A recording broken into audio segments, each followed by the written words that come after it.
Buenas tardes. Sí, antes y ahora la fragmentación de las fuerzas políticas y las presiones amenazan con dejar en tablas la partida. Si algunos de los miembros de esta coalición deciden desertar y no se logra la mayoría necesaria para el visto bueno del Parlamento israelí, sería probable un quinto regreso a las urnas. No hay bolas mágicas, pero podemos plantear escenarios. Si finalmente triunfara la coalición de partidos opuestos a Netanyahu, ¿qué pasaría? Sería un esfuerzo por trabajar sobre la atomización política que afecta a Israel. Lo interesante es que la responsabilidad y el cargo de primer ministro tocaría a Naftali Bennett, el millonario y militar que comenzó como jefe de personal de Netanyahu de 2006 a 2008. Luego fue su ministro de Educación de 2015 a 2019 y más tarde asumió la cartera de Defensa hasta el año pasado.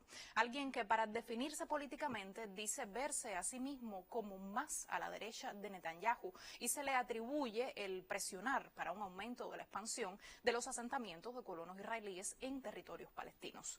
Como se puede imaginar, rechaza la creación de un Estado palestino, a lo que suma la intención pública de hacer lo que tenga al alcance para impedirlo.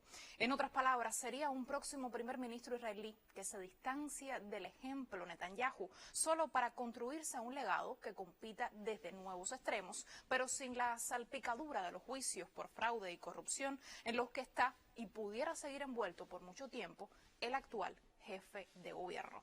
A nivel interno, si la nueva coalición para formar ejecutivo consigue el sí, Bennett encontraría terreno fértil. Una encuesta publicada este año concluyó que es creciente el odio entre sectores de la juventud de ese país hacia los palestinos con ciudadanía israelí, un grupo que sin embargo representa el 21% de la población de Israel. A nivel regional, en base a lo que ha declarado, sería de esperar una continuidad en el tratamiento de línea dura hacia Irán, y a Bennett le resultaría igual de factible seguir cosechando el resultado de los manejos de la ya desaparecida administración Trump cuando negoció para que Emiratos Árabes Unidos, Bahrein, Sudán y Marruecos reconociesen a Israel.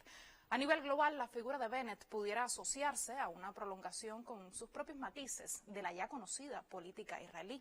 Sin mayores promesas, puede ser quien devuelva el tono familiar a las relaciones con los demócratas que, sabidamente, Netanyahu no consigue.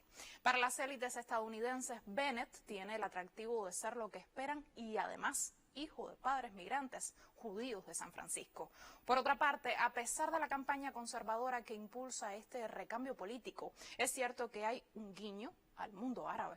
La presencia en la coalición del partido RAM es una señal de que las agrupaciones políticas que intentan deponer a Netanyahu buscan un diálogo con una minoría que normalmente es invisibilizada en Israel, los árabes israelíes. Ese elemento está en concordancia con una línea que debe continuar esta coalición en caso de fructificar.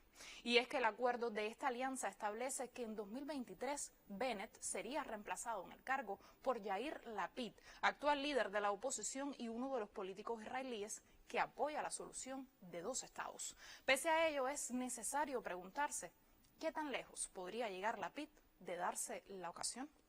Junto a la presencia de un partido árabe en ese hipotético gobierno de coalición, el rol de Lapid pudiera relanzar las relaciones de Israel con países árabes y ello fortalecería la posición geoestratégica de Tel Aviv, elementos que confluyen con los intereses de Estados Unidos en esa región. En toda esta ecuación, la X para su desarrollo es nada menos que Netanyahu. De no aprobarse esta coalición, el resultado sería similar al que observamos hoy. La posibilidad de una derrota en el terreno político ha hecho que Netanyahu reviva viejos fantasmas, tratando de movilizar extremismos. Una publicación en redes sociales advertía que, de salir del poder Netanyahu, lo próximo que llegaría serían colonias de población penal, al estilo de algunas que existieron en la antigua Unión Soviética.